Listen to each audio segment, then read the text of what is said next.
안녕하세요. 우리 친구들 만나서 반갑습니다. 명랑한 사회 명쌤입니다. 우리 이번 시간에도요. 앞 시간에 함께 이야기 나눴던 문화유산에 대해서 조금 더 이야기를 나누려고 합니다. 이번 시간에는요. 우리 지역에 있는 문화유산을 조사한 후에 어떤 방법으로 소개할 수 있는지 소개 자료 만드는 방법들에 대해서 알아보도록 합시다. 첫 번째 소개 자료로는요. 문화유산 안내도라는 게 있어요. 우리 지역에 있는 문화유산을 간략하게 안내해주는 지도를 만드는 겁니다. 문화유산 안내도는요. 어떠한 지역에 있는 중요한 문화유산의 위치, 분포, 주요 특징을 알려주는 지도예요. 자, 이런 문화유산 안내도를 만드는 순서 정확히 알아야 될 텐데요. 첫 번째 주제를 정해야 돼요.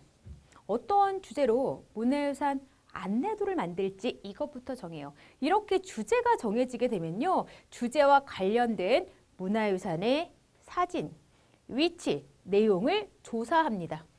이렇게 해서 여러 가지 자료를 우리 친구들이 수집을 했으면요. 당연히 수집한 자료를 정리를 해야죠. 조사한 내용 중에서도 소개하고 싶은 그러한 내용만 골라서 정리를 하는 겁니다. 자, 이렇게 소개할 내용이 정리가 되었으면요. 그 다음에는 문화유산 안내도라고 하는 건 우리 지역에 있는 중요한 문화유산의 위치, 분포, 특징을 알려주는 지도잖아요. 그러니만큼 자, 우리 지역에 간략한 윤곽 등이 적혀져 있는 백지도에 이제 우리 친구들이 해당 위치에 맞춰서 문화유산을 소개하는 그런 활동을 벌일 겁니다. 그래서 백지도를 준비하고요. 준비한 백지도의 지역을 표시하고요. 문화유산이 있는 그러한 지역을 이제 색깔 등을 칠해서 표시를 한 다음에는요. 이제 그 표시한 지역에 있는 문화유산을 우리 친구들이요. 이제 소개하는 자료를 따로 만들 거예요. 그 과정에서 문화유산의 모습을 보여주는 사진 같은 걸 이렇게 붙여요. 근데 사진을 붙일 때에는 이왕이면 문화유산의 종류가 둘로 나뉘어지는 거 공부했죠?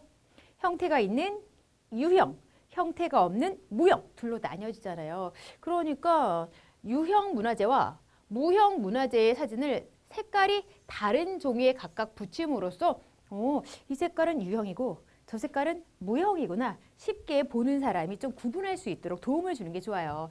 자, 이렇게 문화유산 사진을 붙인 다음에는요. 해당 문화유산에 대해서 간단한 소개를 사진 아래 적어두는 거죠. 사진 아래에 문화유산이 만들어진 시기라든지 이 문화유산의 특징은 무엇인지 간단한 설명 글을 씁니다. 자, 그 다음에는 이렇게 해서 만들어진 이제 문화유산 사진과 그 문화유산을 소개하는 간단한 설명 글과 실제 앞에서 우리가 백지도에 문화유산이 있는 지역을 색으로 구분을 해놨잖아요. 그것을 합체를 할 거예요. 여기 합체된 모습이 이렇게 나와 있는데요. 안내도의 제목을 써요. 전라북도 문화유산 안내도가 이 안내도의 제목입니다. 그리고 이제 소개할 자료를 적절하게 배치를 해요. 그 다음에는 소개할 자료의 위치를 나타내 주면서 이 지역에 있는 문화유산이 바로 김제 벽골제예요. 또는 이 지역에 있는 문화유산은 또 어떤 것이에요? 해당 자료를 따로 부착을 했을 거잖아요. 이런 식으로 뭐 선을 연결해서 각각 위치에 맞게끔 이 위치에 있는 문화유산이 무엇인지 정확히 보는 사람이 알아볼 수 있도록 마무리 작업을 하면 됩니다. 자, 선생님이 지금 문화유산 안내도 만드는 순서를 쭉 8단계로 설명을 했어요. 완성된 문화유산 안내도 한번 보도록 할까요? 자, 봤더니요. 지금 기본적인 이 백지도에 김제시에도 문화유산이 있고요. 전주시에도 문화유산이 있고요. 고창군과 남원군에도 각각 문화유산이 있어요. 색깔을 좀 표시를 해놨죠. 그 다음에 1번 김제시에 있는 문화유산은 바로 이거예요. 김제 벽골제. 바로 이렇게 생긴 것인데요. 우리나라에서 가장 오래된 저수지입니다. 농사에 필요한 물을 저장하려고 흙으로 뚝을 쌓고 돌로 수문을 만들어 물이 필요한 만큼만 흐르도록 했습니다. 그리고 두 번째는 이제 고창군에 있는 중림리, 고인돌이 이렇게 소개되어 있어요. 이 고인돌이라는 것은요. 옛날 사람들의 돌무덤이에요. 고창의 매산 마을에서 발견된 고인돌 400여 개에서 당시 생활 모습을 알 수도 있대요. 그리고 세 번째는 이제 전주시인데요. 전주시에는 이제 선자장이라고 하는 그러한 무형 문화재가 있어요. 자, 지금 색깔이 다른 곳은 좀 옅은 노란색인 것에 비해서 선자장은 분홍색이죠. 아, 요 세 가지는 유형 문화재이고요. 선자장은 무형 문화재이기 때문에 종이의 색깔이 다른 겁니다. 고려시대부터 전해 내려오는 대표적인 공예품인 전통 부채 만드는 기술이랑 이러한 기술을 가진 장인, 사람을 선자장이라고 부르는 겁니다. 그리고 4번 번호가 달려있는 이 남원시 같은 경우는요. 강안루라고 하는 건축물이 있어요. 여기는요. 조선시대 정승이었던 황희라는 분이 남원에 왔을 때 지은 작은 누각입니다. 광안은요. 달나라 궁전이라는 뜻을 가지고 있어요. 이 누각이 달나라 궁전과 같은 곳이라는 의미겠죠. 자, 이렇게 해서 만들어지는 게 문화유산 안내도이구나라는 거 이제 느낌이 좀 왔나요? 다시 한번 완성된 문화유산 안내도와 관련지어서 8단계의 안내도 그리는 순서를 검토해 보도록 하세요. 자, 그러면 이제 우리는 다음으로 넘어가세요. 두 번째, 우리 지역의 문화유산을 소개하는 자료 만들기로 포스터를 만드는 걸 보도록 할게요. 자, 문화유산을 안내해주는 포스터가 요 아래에 하나의 예로 나와 있어요. 소개하려는 문화유산의 이름을 쓰고요. 문화유산의 우수성, 특징, 가치를 소개하는 짧은 글을 써요. 여러분 포스터는요. 긴 글이 들어가는 그런 자료가 아니에요. 짧은 문구로 효과적으로 소개하고자 하는 바를 소개하는 그러한 자료가 포스터이니만큼 짧은 글을 써야 합니다. 문화유산을 체험할 수 있는 장소, 시간 같은 걸 쓰는 것도 좋고요. 문화유산의 특징을 나타낼 수 있는 사진 또는 그림 이런 거를 집어넣어서 소개하려는 문화유산을 보는 사람으로 하여금 쉽게 이해할 수 있도록 도와주어야 되겠죠. 자, 이제 다음으로는요. 문화유산을 소개하는 책자를 만드는 방법입니다. 자, 지금 우리가 만들려고 하는 소개책자 같은 경우는요. 바로 이렇게 여러 면을 가지고 있는 소개책자예요. 이렇게 여러 면을 가지고 있는 소개책자 어떻게 만드냐면요. 첫 번째 이제 자, 종이를 반으로 접었다 펴요. 반으로 딱 접은 다음에 다시 펴요. 그 다음에는 종이를 8등분 되도록 접었다 펴니다. 그 다음은 종이를 세로로 접고 접힌 쪽을 반만 가위로 오려요. 반만 가위로 오려야 돼요, 여러분. 자, 그 다음에는요. 종이를 가로로 접어서 양 끝을 잡고 가운데로 모아요. 그 다음에 종이를 한 방향으로 몰아 8쪽짜리 책을 만든 다음에요. 그 8쪽 각 면마다 그림도 그리고요. 또는 이제 소개하려고 하는 문화유산에 사진 자료가 있다면 사진도 붙이고요. 그림과 사진 아래 해당 문화유산의 이름에서부터 관련된 주요 특징을 설명하는 글을 적어서 완성하면 되겠습니다. 자, 문화유산의 이름, 특징, 쓰임새가 들어가도록 소개책자 만들어야 되겠죠. 그리고 문화유산이 만들어진 시기, 이런 문화유산이 만들어지게 된 계기, 이런 게 들어가도록 소개책자를 만들면 돼요. 자, 여러 가지 자료를 통해서 우리들은요. 우리 지역의 문화유산을 소개할 수 있었죠. 문화유산 안내도를 만들 수도 있고요. 문화유산 소개 포스터를 만들 수도 있고요. 그리고 여기 나와 있는 바대로 문화유산 소개 책자를 만들 수도 있어요. 어떠한 자료가 좀 마음에 들었나요?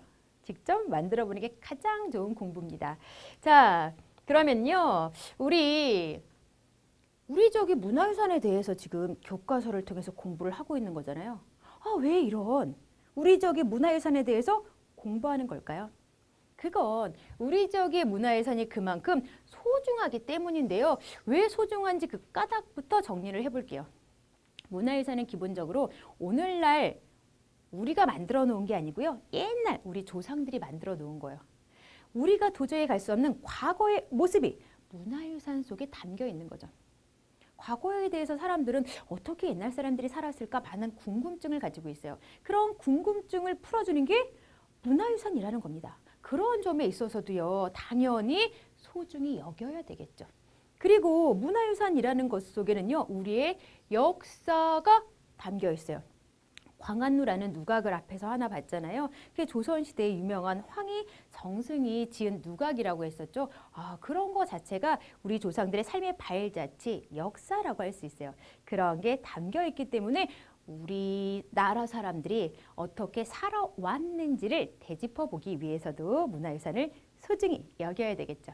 그리고 문화유산에는요, 우리 조상들의 정신이 담겨 있습니다.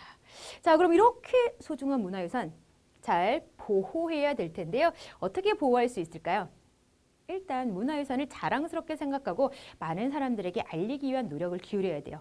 그리고 문화유산을 아끼고 소중히 여겨야 하고요. 문화유산을 좀 더 자세히 공부하려는 노력을 기울여야 되겠죠. 자, 이와 관련 지어서요. 문화유산을 아끼고 사랑하는 사람들 소개를 좀 해드릴게요. 첫 번째는요. 문화재 지킴이 운동에 동참하고 있는 분들이에요. 소중한 문화유산을 아끼고 보존하는 작은 손길들이라는 제목 아래 글이 소개되어 있는데요. 문화재 지킴이 운동이라는 게 있어요. 국민이 스스로 문화유산을 가꾸고 지키자는 생각에서 2005년 4월에 시작되었어요. 문화재 지킴이들은요. 문화유산 주변을 청소하고요. 화재 감시 등 문화유산을 보호, 관리하는 여러 가지 활동을 벌이고요. 더불어서 문화유산에 대해서 알리는 홍보 활동까지 하고 있습니다. 자, 옆에서는요. 문화관광해설사 누구씨라는 소개 글이 나와 있는데요. 문화관광해설사도 문화유산을 아끼고 사랑하는 사람 중에 한 분이라고 할 수 있어요. 자, 문화관광해설사 씨께서는 40년간 교직에 몸담았다가 퇴직한 후에 지역에서 문화관광해설사로 활동하고 있습니다. 라는 글이 나와 있는데요. 우리의 다양한 문화유산을 많은 사람들에게 설명해주는 그러한 사람이 문화관광해설사입니다. 각각의 문화유산이 어떠한 가치를 가지고 있고 어떠한 특징을 가지고 있는지 많은 사람들에게 알림으로써 문화유산의 가치를 더 많은 사람들이 공감할 수 있게 도와주는 그런 사람이라고 할 수 있겠죠. 바로 이런 분들 덕분에 우리의 소중한 문화유산이 잘 지켜지고 있는 겁니다. 자, 이렇게 해서요. 개념 정리 마무리가 되었는데요. 우리 이제부터는 관련된 퀴즈 풀어보도록 할게요. 1번입니다.